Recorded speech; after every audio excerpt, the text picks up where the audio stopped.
जय पाशानी गल्लीतून जोरात धावत जात होता. भिंतीवर 20 मीटरचं अंतर ठेवून जरा दूर दूर अशा मशाली अडकवल्या होत्या. मशालींचा प्रकाश एका ठराविक अंतरापर्यंत पडत होता. तेवढी जागा प्रकाशाने भरून निघत होती. बाकी जागा मात्र अंधारात बुडाली होती. जयची धावती आकृती कधी त्या उजेडात दिसत होती तर कधी अंधारात गायब होत होती. न जाणे किती उशीर झाला असेल. तो धावतच होता. अरे यार, इतक्यात कुठे गेले हे सर्वजण, असं म्हणतच जय जागेवरच थांबला. आजूबाजूला गडद शांतता पसरली होती. जयला फक्त त्याच्या श्वासांचा आवाज तेवढा ऐकू येत होता. तोच त्या आवाजात अजून एक आवाज मिसळला. काहीतरी फोडत असल्याचा ठक ठक असा आवाज ऐकू येत होता. जणू हातोड्याने कशावर तरी घाव घातला जात होता. हा आवाज कुठून येतोय? जयने स्वतःशीच म्हटलं. डोळे बंद करून श्वास रोखून तो त्या आवाजाची दिशा ओळखू लागला. एक तळघर दिसत होतं. तळघरातल्या तपकिरी भिंतीवर 7-8 मशाली पेटल्या होत्या. त्याच मशालींच्या उजेडात पुढील दृश्य दिसत होतं. ते 2 सैतानी मजूर हातात हातोडे घेऊन जमिनीवर असलेल्या बर्फाच्या लादीवर घाव घालत होते. त्या दोघांच्या बाजूला पिशाच कंतनिया व ते अमानवीय ध्यान म्हणजेच कैवार उभा होता. त्या दोघांच्याही पुढ्यात एक पाषाणी चौकोनाकार दगडी ओटा होता. त्या ओट्यावर एक कबर ठेवली होती. लवकर लवकर बर्फाचे तुकडे करून त्या कबरीत टाका, नाहीतर त्याचा देह तापेल आणि त्याची शक्ती ऊर्जा परत येईल. त्याला थंड करायला हवं. उसके जिस्म से अगर ठंडाहट कम हो गई तो वह जाग जाएगा, और अगर वह जाग गया तो कोहराम मचा देगा. वो जल्दी करा. कंतनिया भीत भीत म्हटली. तिच्या आवाजात भयाची कंपने उमटत होती. तिचे विस्फारलेले डोळे त्या कबरीवर खिळले होते. त्या सैतानी मजुरांनी हातोड्यामार्फत त्या बर्फाच्या लादीचे मध्यम तुकडे केले. एका सैतानी मजुराने दोन्ही हातात बर्फाचे तुकडे उचलले. त्या तुकड्यांतून सफेद हिमवाफ मंद गतीने बाहेर पडत होती. दुसऱ्या सैतानी मजुराने हळूच कबरेचं झाकण उघडलं. झाकण उघडताच आतून अतिउष्ण धगेची गरम वाफ वेगाने झपकन बाहेर पडली. वाफेने त्या सैतानी मजुराचा चेहरा भाजला. तो सैतानी मजूर गुराढोरासारखा ओरडला. त्याने आपले दोन्ही हात चेहऱ्यावर ठेवले. त्याचा सर्व चेहरा भाजला होता. कातडी मेणासारखी वितळली होती. पुढच्याच क्षणाला तो मजूर जमिनीवर मृत होऊन कोसळला. कंतनियाचे भीतीने डोळे पांढरे झाले होते. भयाने भीतीने ती 2 पावले मागे सरकली. जयने खाडकन डोळे उघडले. त्याचे उघडलेले डोळे हळूहळू खाली येऊ लागले, कारण आवाज जमिनीतून आला होता. कबरीचं उघडं झाकण दिसत होतं. त्या उघड्या झाकणातून पांढऱ्या गरम वाफेचे लोटनी लोट बाहेर पडत होते. तो बर्फ धरलेला मजूर धावत त्या कबरीच्या उघड्या मुखापाशी आला. त्याने हातातील बर्फ त्या कबरीतून निघणाऱ्या त्या वाफेत सोडला.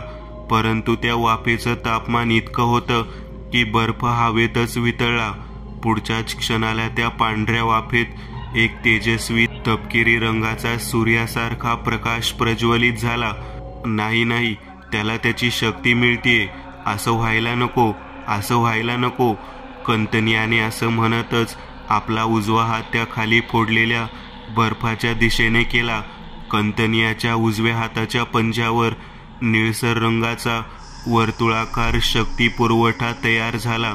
ती शक्ती जणू चुंबकीय असावी, कारण खाली जमिनीवर पडलेलं बर्फ बिना आधारासहित वर हवेत उडालं. कंतनियाने त्या उजव्या हाताच्या पंजाची हालचाल केली. तो हात त्या कबरीच्या दिशेने आणला. त्यासहितच बर्फाचीही हालचाल झाली गेली. ते सर्व बर्फ एकदाच त्या कबरीच्या उघड्या मुखात त्या पांढरट अतिउष्ण धगेत पडलं गेलं. लवकर लवकर तो कबरेचा झाकण बंद करा, कंतनिया मोठ्याने ओरडत म्हटली. हळूहळू कबरेत पेटलेला तो तपकिरी प्रकाश निमुळता होत होत विझला गेला. कबरीचं झाकण कबरीच्या बाजूला उभा त्या सैतानी मजुराने लागलीच कबरीचं झाकण लावून घेतलं. झाकण लावताना हळूच आत जे कोणी होतं किंवा तो रक्षक होता त्याने कबरीयातून आपला मानवी 5 बोटांचा हाताचा पंजा बाहेर काढला. त्या पंजावर यमाच्या रेड्याच्या डोक्याचं चिन्ह होतं. वाचलो. कंतनियाने सुटकेचा श्वास सोडला. तोच अचानक धाड असा आवाज झाला. कंतनियाच्या मागे 20 पावलं दूर वरचं पाषाणी छप्पर खाली कोसळलं होतं. खाली पडलेल्या त्या पाषाणी दगड धोंड्यांमधून तपकिरी धूळ हवेत उडत होती आणि त्याच धुळीतून एक आवाज आला, नॉट वाचलो बेबी, अडकलीस. त्या आवाजासहितच त्या धुळीतून एक काळीशार सावली चालत पुढे येऊ लागली. उजेडात आली. कोण आहेस तू? कंतनियाने विचारलं. जैविक. जयने जसं हे नाव उच्चारलं कंतनियाला विकरालचा घाबरलेला चेहरा आठवला. त्या रक्षकाला घाबरून विकराल मेनकास मृत्युंजय मणी मिळवण्याकरिता घेऊन गेला होता. तोच रक्षक कंतनियासमोर उभा होता. त्याच्या शक्तीची उच्चांकता किती असेल हा विचार करूनच हळूहळू कंतनियाची पावले मागे जाऊ लागली. नो डरिए मत, आम्ही सच्चाई और अच्छाई के रक्षक है मैडम, औरतों पे हात नहीं उठाते. जय मंद स्मित आणत म्हटला. तोच कंतनिया एका गालात आसुरी छन्नी हसली. त्या हास्याचं कारण मात्र जयला कळालं नाही. तेवढ्यात ते कारण कंतनियाच्या मागून डोक्यावरून थेट जयच्या दिशेने झेपावलं. तो म्हणजे कैवार होय. फट आवाज करत त्या खविसाने समर्थांच्या गालावर उजव्या हाताची पंच मारली, मग डाव्या हाताची मारली, मग उजव्या. प्रत्येक पंचवर मुक्यावर समर्थांच्या गालावर जखम होत होती. नाक, तोंड, गाल सर्व काही काळं निळं पडलं जात सुजलं होतं. तोच समर्थांनी डाव्या हातातला रुद्राक्ष कडा मुठीत धरला व त्या दैवी रुद्राक्ष कड्याची तपकिरी रंगाने उजळलेली मूठ त्या खविसाच्या तोंडावर मारली. तसा तो खवीस समर्थांपासून दूर झाला. तृप्तेशने उजवा हात पाठीला लावला. त्याच्या पाठीला मुका मार बसला होता. मार्शल जागेवर उठून बसला. यू ओके तृप्त? मार्शलने काळजीपूर्वक स्वरात उच्चारलं. आय एम नॉट फाईन भेंडी. 80 किलोचा गेंडा अंगावर पडला तर काय होईल? तृप्तेशने मार्शलला गेंडा म्हटलं होतं. आय एम सॉरी, त्याने मला तुझ्या अंगावर फेकलं. मार्शलने तृप्तेशला हात देत त्याला खालून वर उठवलं. तोच एक पायाचा पंजा वेगानं तृप्तेशच्या थोबाडावर बसला. त्या माराने तृप्तेश जमिनीवरून चेंडूसारखा फरफटत टप्पे खात 7 फूट दूर उडत गेला. मार्शल पुढे काही बोलणार तोच त्या खविसाने पुन्हा त्याची गचोंडी आवळली. जमिनीवरून वर 4 फूट वर उचललं. त्या खविसाने मार्शलची मान डाव्या हातात गच्च धरली होती. त्याच्या उजव्या हातात त्याचं दंडगोल लाकडी शस्त्र होतं. ज्या शस्त्राच्या मधोमध धारधार टोचकुलं पाषाण अडकवलं होतं. तुझा खेळ खल्लास, घोगऱ्या आवाजात असं म्हणतच त्या खविसाने उजव्या हातातला तो आदिमानव युगातला शस्त्र वर उचलला, वेगानं पुढे आणला. तोच धाड आवाज करत तृप्तेशने गोळी झाडली, जी येऊन थेट त्या लाकडावर आदळली.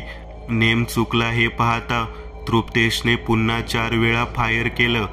धाड गोळीचे बार फुटले, परंतु त्या खविसाने बंदुकीच्या गोळीचे सर्व वार लाकडाच्या शस्त्राने अडकवले.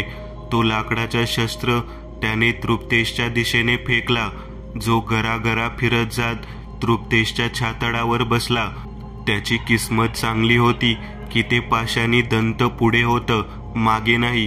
परंतु त्या माराने तृप्तेश पुन्हा 5 फूट मागे उडाला. मागे जाऊन एका चौकटी बाजूच्या भिंतीवर आदळला. समर्थांनी उजव्या हातातली रुद्राक्षकडे त्या 4 हातांच्या राक्षसी खविसाच्या दिशेने भिंगरीसारखे फेकले. हवेतून ज्वलंत विस्तवासारखे पेट घेत चक्रीसारखा गरागरा फिरत तो रुद्राक्षकडा त्या खविसाच्या दिशेने पोहोचला.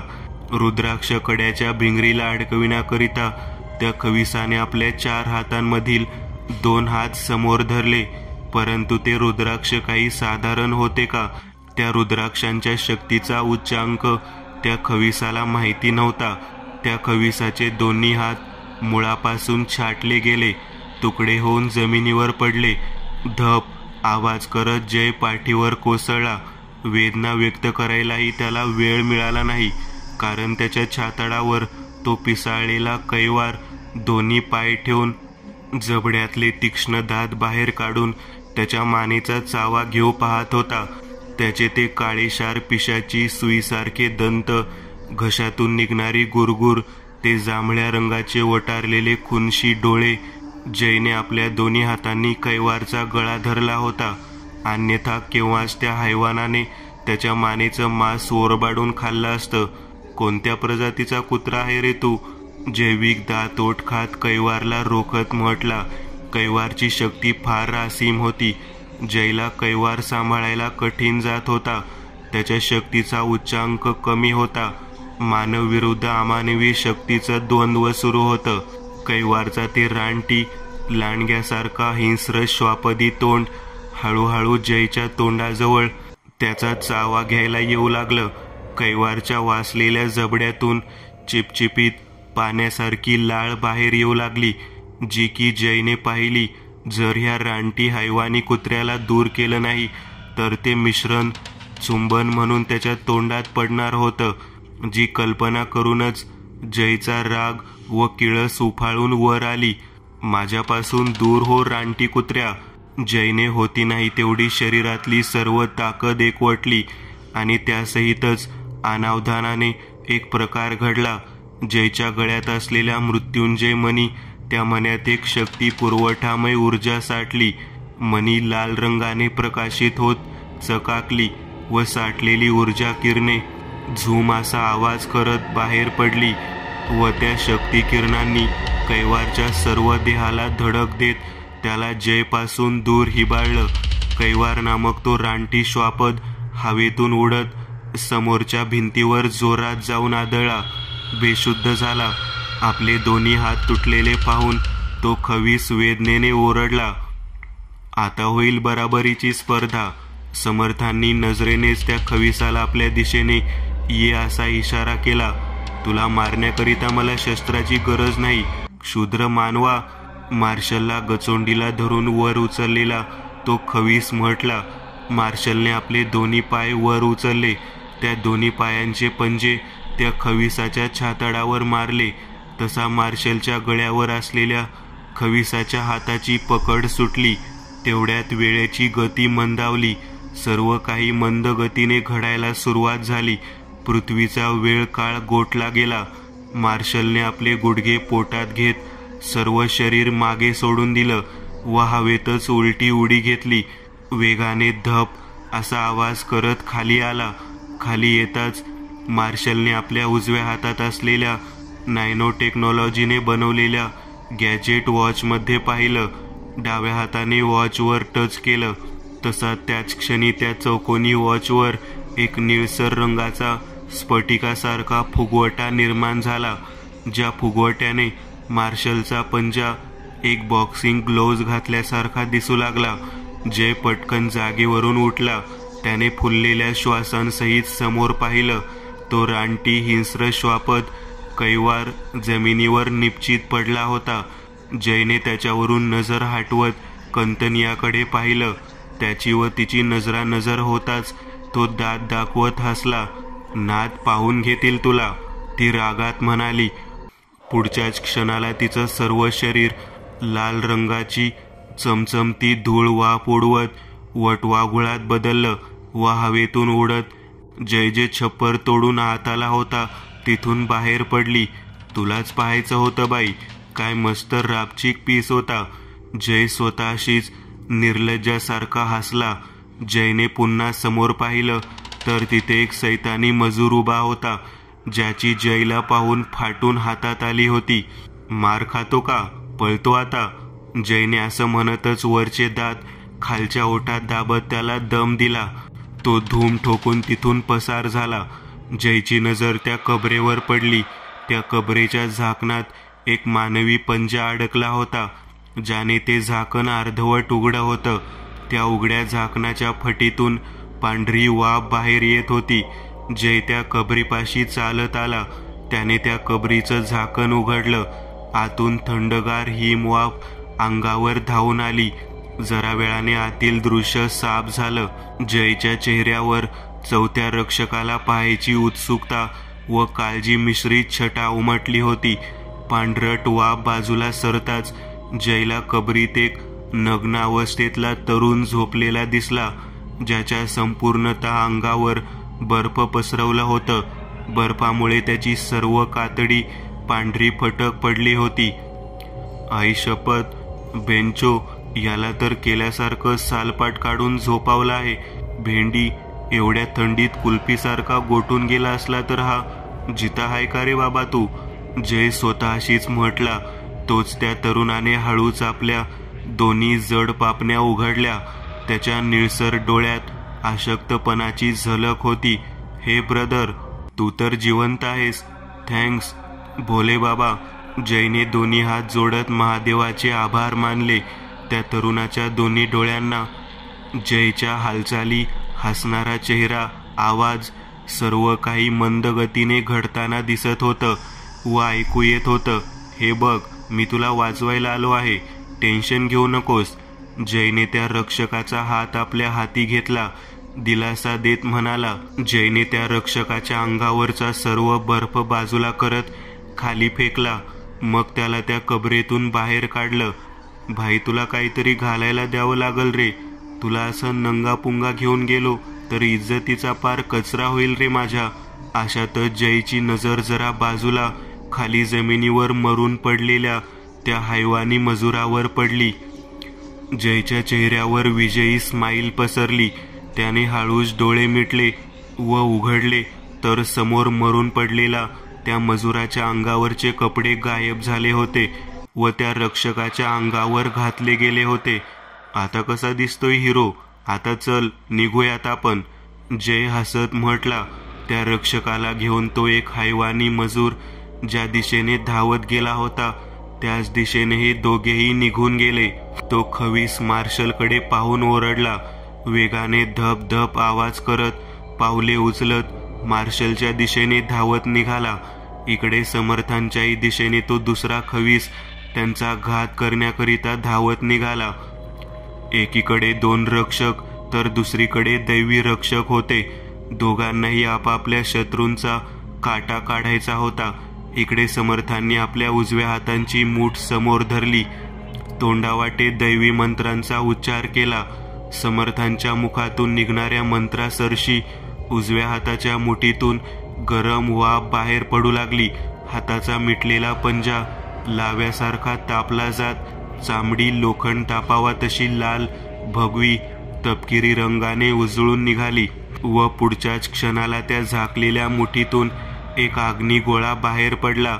झू असा आवाज करत अणुबॉम्बप्रमाणे पेटता लाव्याचा तो अग्निगोळा हवेतून वेगानं पुढे जात त्या खविसाच्या छातडावर आदळत फुटला गेला. धाड असा आवाज होत आगीचा लोट उडाला. त्या खविसाच्या देहाची जागीच राख झाली. मार्शलने भोयातानच समोर पाहिलं. तो खवीस मार्शलपाशी धावत आला. त्या खविसाने आपल्या उजव्या हाताची मूठ मार्शलच्या थोबाडावर मारण्यासाठी पुढे आणली. तोच मार्शलने स्वतःची कंबर खाली झुकवली. पुन्हा एकदा वेळ मंदहीन झाला. ॲक्शन मोड सुरू झाला. मार्शलने आपली कंबर उजव्या बाजूला जराशी वाकवली आणि त्या क्षणाला त्याच वेळी उजव्या हाताची मूठ प्रकांड वेगाने हवेला चिरत पुढे आणत एक अप्पर कट त्या खविसाच्या हनवटीवर फट आवाज करत बसवली. पंचा वार इतका मेन पॉइंटवर बसला होता की त्या खविसाच्या नाकातोंडातून काळ्या घाणेरड्या रक्ताची धार बाहेर निघाली व ते ध्यान निर्जीव वस्तूप्रमाणे खाली जमिनीवर कोसळलं. तसा धप असा आवाज झाला. माती धूळ हवेत उडाली. मार्शलने समर्थाकडे पाहिलं. त्यांचाही चेहरा त्यांच्यासारख्या जखमांनी काळा निळा होत सुजला होता. तुम्ही ठीक आहात? मार्शलने विचारलं. त्यावर समर्थांनी फक्त होकार दर्शवला. मार्शलने सुकलेल्या गळ्यात औंढा गिळला. तेवढ्यात मार्शल समर्थांची नजर समोर गेली. दुरून जय एका तरुणाला आधार देत त्याच्यासोबत घेऊन येताना दिसला, ज्याच्या अंगावर काळा झगा घातलेला होता. जय त्या तरुणाला घेऊन ह्या दोघांपाशी आला. आजूबाजूला द्वंद्व घडून गेल्याचं चिन्ह दिसत होते. त्या दोन खविसांचे मुडदे पडले होते. समर्थ मार्शल दोघांचाही चेहरा मार बसून काळा निळा झाला होता. डोळा गाल सुजला होता. समर्थ मार्शल, तुम्ही ठीक आहात? तृप्तेशच्या वाक्यावर समर्थ मार्शल दोघांनी फक्त हो करत मान हलवली. तृप्तेश कुठे आहे? जयला कुठेही तृप्तेश दिसत नाही हे पाहून तो म्हणाला. तसा मार्शलने थकलेल्या चेहऱ्यानेच डावा हात पुढे केला. तो तिथे पडला आहे. मार्शल खालावलेल्या स्वरात म्हटला, ठीक आहे, तो रक्षक मिळाला आहे. So fall back to safe zone नाव. जय मार्शल समर्थांकडे खुश होत पाहत म्हटला. त्याच्या त्या वाक्यावर समर्थ मार्शल दोघांनीही जय मग रक्षकाकडे पाहत होकारार्थी मान हलवली व समर्थ आपल्या रक्षकांसहित रक्षकाला वाचवून पुन्हा सही सलामत घरी परतले. अशा तऱ्हेने समर्थांचा पुन्हा एकदा विजय झाला.